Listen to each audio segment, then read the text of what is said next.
Hello, everyone, and welcome back to Hack and Hustle. I'm Anthony Johnson. And I'm Brad Rager. And joining us today is Kayla Cytron-Thaler. Kayla has been a rockstar BDR and BDR leader for several tech and security companies. She's currently on the Alliances team at Drata, where she oversees ISV tech partnerships. Kayla's also a podcaster in good company and has an accomplished track record as a CrossFitter. I know this because we both belong to the same gym here in Denver, and she shares a lot about her fitness journey with her followers and friends on LinkedIn, where she has over 13,000 followers. Most of what she talks about on LinkedIn are her killer tactics to break through in business development, which is an incredibly tall order. We'll get her insights on that and much more today. Kayla, great to have you here, and welcome to Hack and Hustle. Yeah, great to be here. Awesome. Well, so by the time we share this episode with the rest of the world, it'll be summer. We have a bit of a queue going, but as we sit here today, it's January, which means it's New Year's resolution time. So I got to ask you guys, any things that you're resolved for in this new year, and any bets on how long you'll keep those resolutions for? You want to go first, Anthony? Sure. I'm trying to create one habit. And so I'm going to spend this January figuring out what the habit is, and then spend the next few months figuring out how I engineer my life so that the habit becomes a thing, right? Like, I've been reading a bunch of books on creating habits. So that's my resolution for this year, is to have one habit. And so I got to spend this month to figure out what the hell I want it to be first. Hopefully it's like a good habit, right? Yeah, I want a good habit. I don't want a bad habit. I'm going to start smoking cigarettes. Yeah, I don't want a bad habit. What about you, Kayla? Yeah, so this was actually last April. I kind of hit a low point in my fitness trajectory, I would say. And I know that I perform better in the gym. I will never be a CrossFit star. It's just for my personal good when I'm lighter. And so last year, when I was actually on the SDR team, I was an SDR at Drata for 2 months. I told my manager at the time, Kirsten, and I said, I want to lose 20 pounds in the next 12 months. And so I am 20 pounds down now. So my goal is just to really maintain. Yeah, honestly, it's just maintaining and consistency. And yeah. What about you, Brad? I don't have anything specific, because whenever I set something specific, I totally blow through it. So I'm just really trying to be better and do better. And I also, I think I've kind of hit that stage in life where I used to think I could do multiple things all at the same time. And I've realized, and maybe it's age, I can't do that anymore. So I'm in this age, I'm all about focus and giving something at a given time my full attention, and being very present. And so that's kind of the life thing that I'm working on. But maybe we can have you back here in the summertime when this first episode airs, and we can see how we're doing on all of our things. Yeah. All right. So let's get to the topic. Outbound, business development. It's in this industry, it's tough, right? There's a lot going on.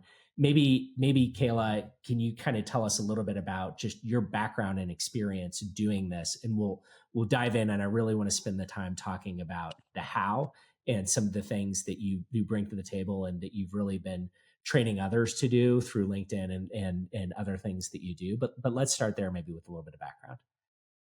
Yeah. So I started in tech straight out of college. I got into the wrong job as a renewals manager, but I was always thinking about SDR type things. So I would be like, how do we use this idea and branch it out to more companies? Or my ex, his stepdad had a Brazilian jiu-jitsu tournament, and he hired me to find other jiu-jitsu gyms across California and reach out to those gyms. So always thinking about what is kind of a creative way. And I think it's the piece of creative and logical, which has gotten me a lot of success in my career. But I started really in the SDR world when I was at Looker. I started out as an intern to hire, had to prove my way to get a full-time offer. But then really focused on the creative piece. So this was video, which we'll dive into, and always thinking front and center, how do I get above the noise? Like you mentioned, Brad, we're in like a really crowded space. It's really hard to get above the noise. And so, yes, everyone wants this silver bullet. And I was always thinking about, it's not necessarily about how can I work in a easier way, spend less time. It's about, I want to hit quota. What do I need to do to hit there? So at a certain point, I reached out to one of our top performers. We were at President's Club, and I was like, my goal is to go to President's Club next year. It's going to happen no matter what. That was my goal that year. And I saw this top performer, and I sat down with him because I'm like, I want to do video. There's something about this. And I reached out to Apple, which is one of his accounts, booked 6 meetings, and I was coming in on Sundays because guess what? I needed to do the work to hit my number. And there was no easy way of, oh, I'm going to use this AI tool to create these videos. I don't even know if there was AI tools at that point, but I was thinking, I'm going to put in the work. And I feel better when I put in smart work, obviously not doing stuff that doesn't get me closer to my number, but always about putting in the effort and being authentic about it and having personality. So yeah. There's 2 things you mentioned, and I got to touch on the last one, Yeah. and I'm probably going to get flamed from somebody for it, right? But like, hot takes. Let's I know, go. like, well, so everybody's like in the world today, everyone's like, I want the goals. I want to be in President's Club. I want to win, right?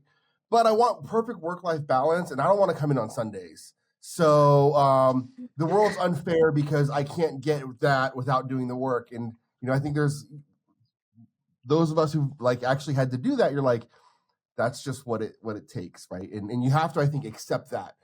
But the thing that really jumps out a little bit is a question like, there's a lot of industries where demand gen is important, right? What makes cyber harder or easier, or is it the same, or like what do you think? Because I mean, it's very relationship driven, but like, what's the nuance that you see from your vantage point? I think it comes down to we're all people, right? And so be human. And this will be one of kind of my tips is like build your presence on LinkedIn about who you are. If your about is about, oh, I have this skill set, take it off. Go change your about to who you are. What are you passionate about? And people will see that. So to go back, Brad, I know we originally connected, well, at the gym, but beyond that, because you heard me on a podcast from George K. And that was something when I was outbounding him because I wanted to book a meeting with him. And it was the authenticity. He saw my profile and said, oh, Kayla's an actual person. So I think it's the piece of, I don't think it's industry based. Yes, there might be some industries that are harder, right? If you're prospecting into restaurants, that might be different. But I would say in SaaS, I've worked in security, I've worked in data science, I've worked in BI, I've worked in product. And the strategies, for me at least, work across. So yes, there may be things that resonate better. And yes, CISOs, you may know this, Anthony, but don't like to click on links. But I've had really good success on LinkedIn and sending videos on LinkedIn. So I think it all comes down to be a person and be authentic, and that will resonate well with people. My sense is it just makes the bar is constantly rising because of the volume that's out there. And because I do think I haven't done this analysis, but I bet if you had a database of all the companies in the world and all the venture capital and all the people to be sold to, my theory is that in cybersecurity, you'd have a really high ratio of VC funded companies that want to grow that are using outbound tactics against a relatively limited pool of potential buyers, which just makes the noise really high, right? And then I think you couple that with the fact that these people are paid to be skeptical of everything. And there is a lot of bullshit out there. And so I view it as a clearing mechanism for the level of quality and originality that you have to have in order to be effective. You can't kind of take what everybody else is doing and assume it's going to work because it's been arbitraged away. And I think that helps me, right? It's like, think about rising above the noise. They get whoever it is that I'm reaching out to gets a lot of poor messaging that isn't researched, that it's just, hey, I want a meeting. Give me 30 minutes of your time. good luck, right? And yeah, there's all this AI and automation that could send all these messages. But from my perspective, I'm actually a pretty manual worker where I like to do manual things and I like to have oversight and I like to make sure I'm doing things the right way. So, yeah. Anthony, in your CISO roles, when did you respond to cold outreach or people on your team?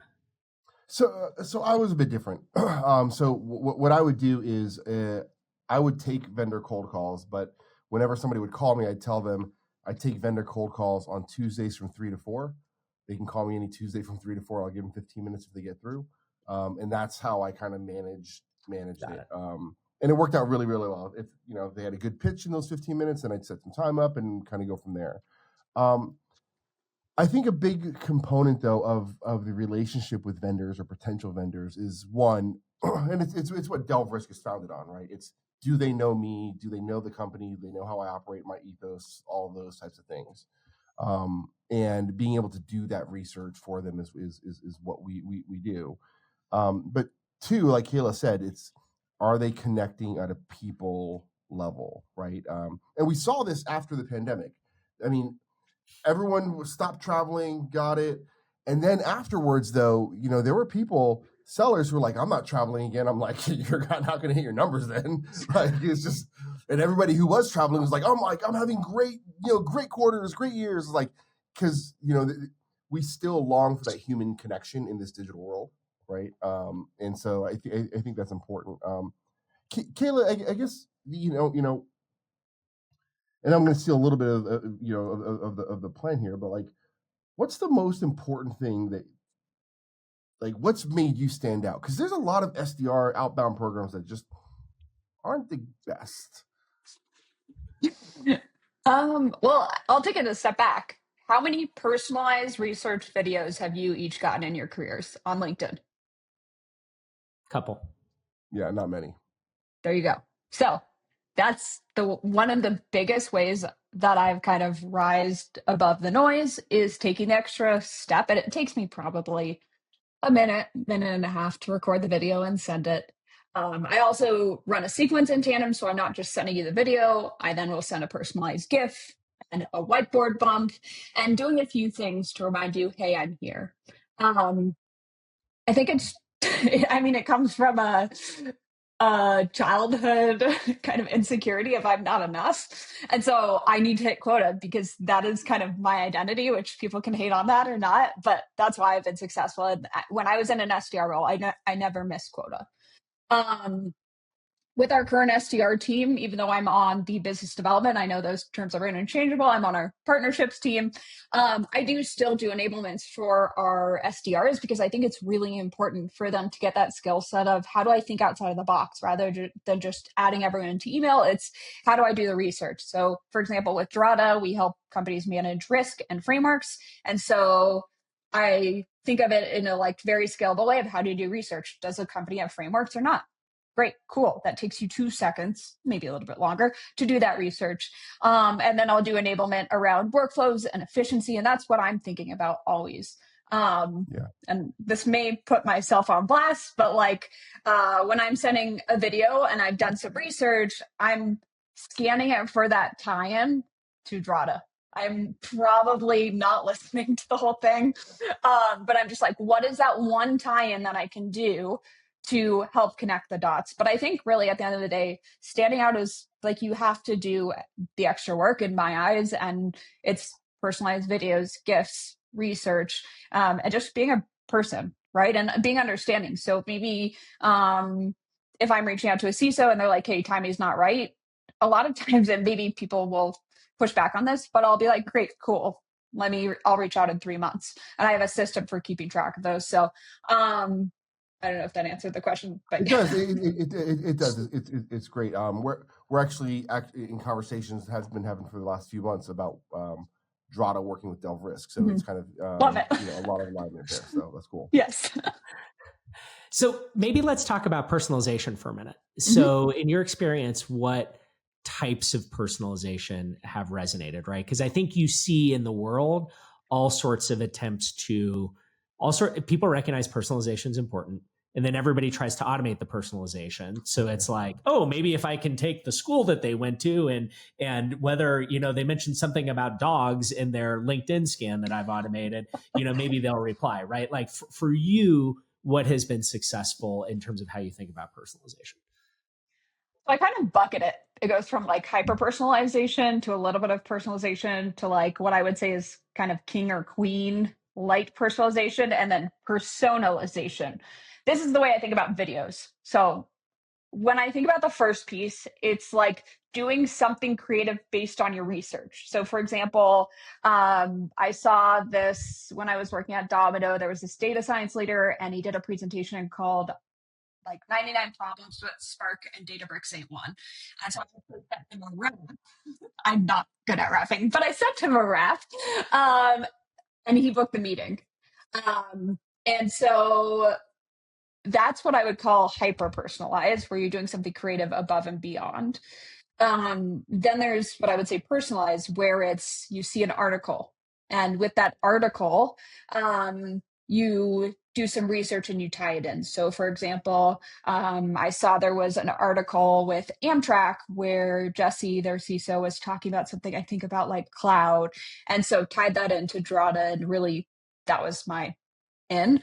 And then the next bucket is light personalization. So in my eyes, it's a scalable way to do personalization. So that's where when we're looking for frameworks, right? ISO, SOC 2, NIST, whatever it is, risk program, you hired someone. Generally, I'm just doing a quick search of like company ISO, company SOC 2, company NIST, seeing if they have something. If they're a public company, you look at their like 10K report, you search cyber and you find it.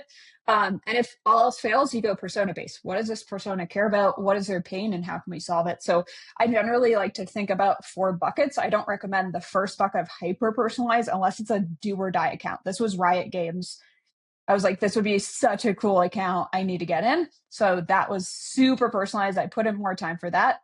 But I think kind of that king or queen is finding what is our scalable research and then tying that in. And technically, I think you can figure out using AI or whatever to do that research on behalf of you. Usually it takes me 2 seconds. I'm like, great, Google search, whatever, didn't find it, cool, move on.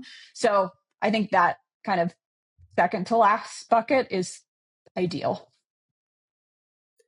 How do you manage the creation of so many videos and distribution of the videos and recording? Like, is it, I've tried this before and I feel like I would record the same video 15 times before I could get it right. Like, did you just have to practice it and grind through it? Like how do you? I just want to add on to that, right? Because like some people are naturally good on camera and on the mic, right? So if I'm a BDR and SDR who's like not as confident with that, like what are the tips to them to be like, hey, how do they think about these other mediums like video? Like, what if they is a video animation? Is that too cheeky? Like, you know what I mean? Like, what are your thoughts on that a bit?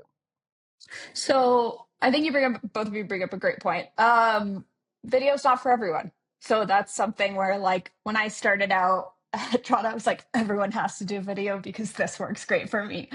The learning was maybe not everyone does well on camera, and that's okay. You just have to find out, where do I see success? If I don't have a good video presence and I don't convert well, maybe I'm going to lean into the phones more. Maybe there's other ways where I can lean into different ways of outreach. What I would say though, I've been doing video since early 2019. So for many years. And if you want to do it, I think it's a very effective way to get above the noise. Number one, and Brad, you kind of brought this up, is perfection is not your friend. So I am a perfectionist. I'm very type A, but in video, it's something where, again, it comes back to we're all human. So yeah, if I take a second and I mess up or something, no one even notices. I do it on some of my enablements for our SDRs of I play a video and I say, did you notice anything? No, play it back. Oh, wait, you actually messed up. So I think it's okay to mess up. It's okay to be human, I think, is the first piece. I think the second piece is having a go-to script and just personalizing in the beginning, because that's where people struggle. They try to create a different script every single video. And then what happens is, guess what? You're spending the time like writing up a new script. So it's really about the way I structured it. I think it's 5 pieces is, hey, name, want to send you a quick video because whatever your research is, whatever the reason is, been talking to other people just like you. They're mentioning these frustrations, social proof. So like a case study, and then your call to action. If this sounds interesting, when's a good time to connect? So really the only thing I am changing is that first piece, hey, name, and then whatever the research is. So I try to simplify it in a very like programmatic way versus trying to come up with a different script every single time, unless it is one of those hyper personalized videos, do or die accounts that I can't pass up and I need something creative. I think one other thing is I've been on this journey where Lee actually helped me find this like I don't know, it's a DJI recording thing. It it like tracks you. It's great. I think I showed it to you, Brad. And your first videos are always going to suck for like the first 30 days. And so you just got to do them. And then eventually, I don't know whether my videos have gotten better or whether I just have accepted them a little bit more, right? But you got to kind of get to whatever that point is. And I think that's the other piece I would add on, because I'm sure you weren't always great on camera on the mic right away. Maybe you were, right? But like, at least I was terrible. No, I'm just kidding. But yeah, I think it's about like, just, you have to, that's what I also tell reps is like, again, it's the perfection, right? You have to get over the perfection. You just have to send off your videos. There's no other place to start than sending them and creating them. So yeah, I always had kind of I used to run my own social media business, and I would do videos and run series of giveaways and stuff. So I already had kind of a sense of being on video, but I think it was just the fact that I said, this is something that's going to help me get to quota. I need to put aside my ego, put aside any insecurity I have, just send off these videos, and I can perfect it as I go and get feedback. But really what's important is just start out, because you're not going to get better at something if you don't do it. Yep. And so you're using LinkedIn to send the videos and direct messages. Is that the primary channel? Some email? Like tactically, how do you do that? So I do with video, I mainly do it on LinkedIn, and I'll use Vidyard to create the video and record the video, and then I'll send it through LinkedIn. I will sometimes use videos in other ways. So when I was an AE, I would do my email recaps with a quick video for every single prospect, which, yes, time consuming, but I thought it was really important to say, hey, just here's a recap of what we went over. Here's how our company can help. Yep. I might steal that. Yeah, take it. But again, it wasn't AI. It's not the most scalable, but for me, it was, hey, this is a touch that whatever my competition isn't doing. So that was something of, how do I, again, get above the noise when we're in a competitive deal? I'm going that extra step to say, hey, remember me, here's what I can do. So I would say I also use it sometimes in follow-up if someone's ghosted me or they need some more information. I don't necessarily need to schedule a demo right now. I can send them a video of saying, here's 3 things why you should be excited about this, right? So I generally do it for LinkedIn. I've seen the most success with video on email some, but generally it's more like follow-up or something where we've already had some type of interaction. That makes sense. And we talked about LinkedIn a little bit earlier and how to make it not just a workspace, but show a little bit of humanity on there. Any other things you're doing or thoughts on LinkedIn? I'm sure I have to think there's a relationship. Somebody gets a message from you, they click on you and to see who you are. Like, how do you make that kind of reinforce each other, right? So I think a big piece is posting. That's something that I'll just do. And that also shows that human piece of me not just being there and someone saying my about me. It's someone saying, okay, Kayla's about fitness and this is cool. And even if they're not about fitness, maybe they think it's inspirational.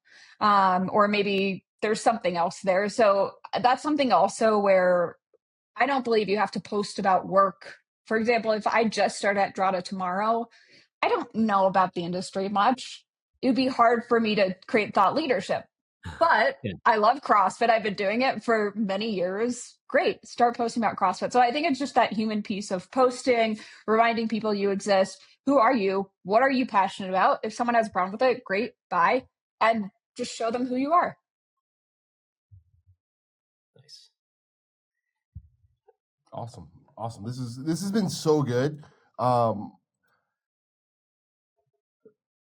Brad, what's your big takeaway? I mean, like I feel like we can keep going here, right? Like, I think what I'm struggling with a little bit on this conversation with Kayla is like, usually I know I'm like, okay, the conversation should go here, right? And I'm like, oh, we can talk about this, we can talk about that, we could so I don't even know that I'm going to be able to have like a takeaway at the end of this, because I'm like, there's like 9 takeaway pieces, and I'm like, I think I'm going to go do this thing. And I took a break on LinkedIn for a quarter for like mental break, and now I'm like, damn it, like I need to do some more videos. Lee's over here like, no. Well, I think it begs a follow-up conversation, but I think this is probably a good place to leave it. I mean, for me, look, there's only so many distribution vehicles we have, right? We can call people, we can email people, we've got LinkedIn, you know, and we could write notes or send presents or whatever, right? There's like a limited number of vehicles, distribution vehicles. So I think, you know, the more you use and the more, I think there's importance to the variety, but what you're saying and how you say it and a little bit of creativity, I think can go a long way, because that is something people are so used to seeing the same thing over and over again. And I think the idea that, hey, somebody took the time to think about me, understand a bit, and record a video. They think about what it would take for themselves to do that. And it says, oh, I must be kind of special. This feels like something maybe I should actually pay attention to. And I think it's that process, whether it's a video or something else, but it's challenging that creativity in the message and in the touch of the message that I think is really powerful in this framework. Okay, I figured out like how I'm going to summarize this conversation with Kayla. All right, it's a Bruce Lee quote. I had to like look the quote up, right? And the quote is I fear not the man who has practiced 10,000 kicks once, but I fear the man who has practiced one kick 10,000 times. And I think the real takeaway that I got from Kayla's conversation is she picked something and just dominated. And for her, it was video. And it was like, video, I'm building a process, I'm doing this thing, I'm leaning into it, and I'm just going. And it was, even when you're talking about quota, like it wasn't even a, you know, you hope to hit quota. It was like, no, I don't miss quota. Like I don't do that. Like that's not a thing, right? And that is just so amazing, because it's just that determination mindset. And I think for listeners, they should figure out what is the thing they should dominate or master. Yeah. And it can work, but they have to own it with that same energy that I think Kayla has. And I think then you got somebody who's like, no, it's not video, but you just got to write this email and it's going to be so good, right? Like, or whatever it is, right? But that's my takeaway. So now you're giving me all sorts of things to think about for our Outbound. So. Love it. Kayla, anything else from you? Any other perspectives or wrap-ups, final thoughts? I think at the end of the day, right, it comes back to being human, and there is no silver bullet in sales. And I know I see all these posts of, hey, and I actually saw one yesterday and created a post about it, but like, hey, you can get my perfect outbound strategy. Just email in the comments. Sorry if this is you who posted it. But there is no silver bullet. Again, Anthony, to kind of riff off of what you said, find something you're good at and that you can do well and that converts well, and lean into that. So, if you're trying to find the easy way in sales, probably sales isn't for you. Yes, there are hacks and there are kind of ways you can be more efficient, but at the end of the day, it does require work, and hitting your number isn't a silver bullet. Yeah, no, it's so good. I love this conversation. We have to have you back. 100%. Love it. Great conversation. Kayla, thanks for coming on the show. Great to see you. That's a wrap for today, but we'll see everyone back here in a couple of weeks for more Hack and Hustle. Awesome. Thanks. Thanks.